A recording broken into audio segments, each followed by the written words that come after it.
আসসালামু আলাইকুম। আশা করি সবাই ভালো আছেন।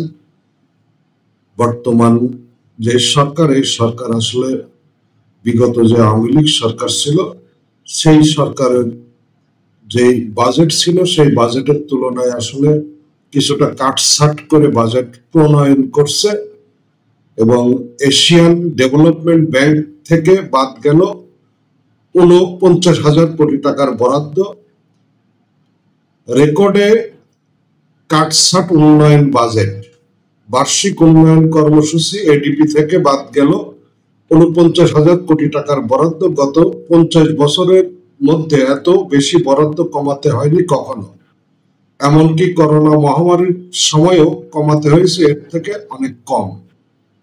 এই অবস্থার নেপথ্যে রয়েছে প্রধানত ৫টি কারণ। এগুলো হচ্ছে আওয়ামী লীগ সরকারের পতন, উন্নয়ন সহযোগিতার অর্থ ছাড় না করা, অন্তর্বর্তী সরকারের কড়াকড়ি, অদক্ষতায় সময় মতো কাজ করতে না পারা, পুরনো সমস্যার আবর্তে ঘুরপাক।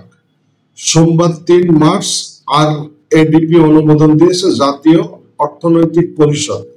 রাজধানীর শেরেবাংলা নগরে এনইসি সম্মেলন কেন্দ্রে অনুষ্ঠিত বৈঠকে সভাপতিত্ব করেন প্রধান উপদেষ্টা ও NEC chairperson doctor Mohammad Yunus. বৈঠক শেষে ব্রিফিং করেন পরিকল্পনা উপদেষ্টা ডক্টর ওয়াহিদ উদ্দিন মাহমুদ।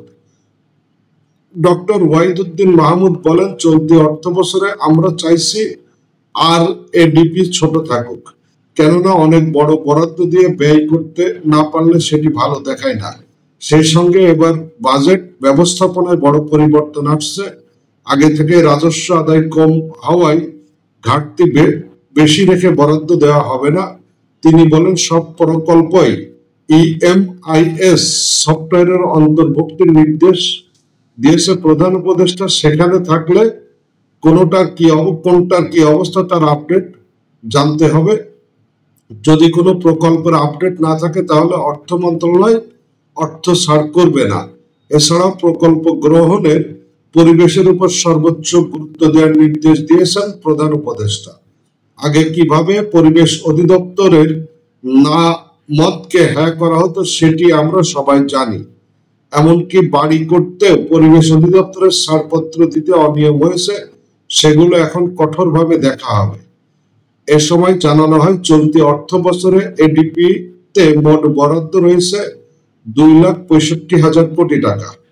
এর মধ্যে সরকারি তহবিলের 1,65,000 কোটি টাকা, বৈদেশিক ঋণ থেকে 1 লাখ কোটি টাকা। কিন্তু সংশোধিত এডিপি তে মোট বরাদ্দ হয়েছে 2,16,000 কোটি টাকা। ফলে বরাদ্দ কাটছাট হয়েছে 49,000 কোটি টাকা। এর মধ্যে সরকারি তহবিলের বরাদ্দ দেওয়া হবে 1,35,000 কোটি টাকা এবং বৈদেশিক ঋণ থেকে 81,000 কোটি টাকা।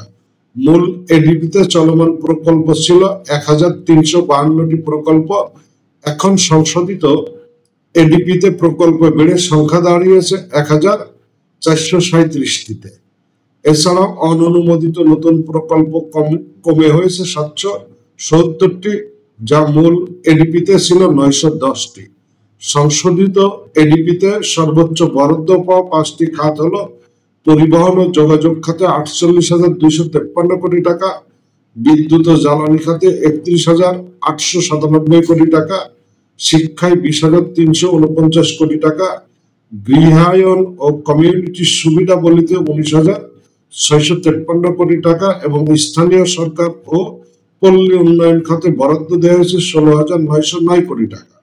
মন্ত্রণালয় ভিত্তিক সর্বোচ্চ বরাদ্দ পেয়েছে স্থানীয় সরকার বিভাগ 36,158 কোটি 96 লাখ টাকা, দ্বিতীয় সর্বোচ্চ বিদ্যুৎ বিভাগ 21,475 কোটি 11 লাখ টাকা এবং তৃতীয় সর্বোচ্চ বরাদ্দ দেওয়া হয়েছে সড়ক ও পরিবহন ও মহাসড়ক বিভাগে 18,624 কোটি টাকা। বাস্তবায়ন, পরিবীক্ষণ ও মূল্যায়ন বিভাগ জানায়, গত অর্থ বছরে এডিপিতে মোট বরাদ্দ ছিল 2,74,674 কোটি টাকা। সংশোধিত এডিপিতে এসে 20,282 কোটি টাকা কাটছাট করে মোট বরাদ্দ নির্ধারণ করা হয় 2,54,392 কোটি টাকা। অর্থ বছর শেষ হলে মন্ত্রণালয় ও বিভাগগুলো খরচ করতে পেরেছিল 2,05,885 কোটি টাকা, অর্থাৎ বরাদ্দ কমিয়ে যা দেওয়া হয়েছিল তার থেকে 80.92%। তো এই হচ্ছে আসলে বিষয়। আমরা জানি যে বিগত আওয়ামী লীগ সরকার আমলে সরকারের বিভিন্ন মন্ত্রী, সংসদ সদস্য এবং স্থানীয় নেতাদের খুশি রাখতে আসলে কিছু খাই দাই প্রজেক্টও আসলে করা হয়েছিল, সেগুলো তো এবার নাই। তবে এই যে 49,000 কোটি টাকা যে বরাদ্দ কমানো হয়েছে, এটা খুব একটা আসলে দেশের সার্বিক উন্নয়নে ইফেক্ট পড়বে বলে মনে হয় না, কারণ দুর্নীতি, সরকারি যে সমস্ত দুর্নীতি, সেই দুর্নীতি আগের থেকে অনেক কমেছে, এবং যার ফলে এই যে পরিমাণ বরাদ্দ হয়েছে এগুলো যদি সুষ্ঠুভাবে কাজ হয় তাহলে আসলে দেশ সামনের দিকে এগিয়ে যাবে। ভালো থাকবেন সবাই।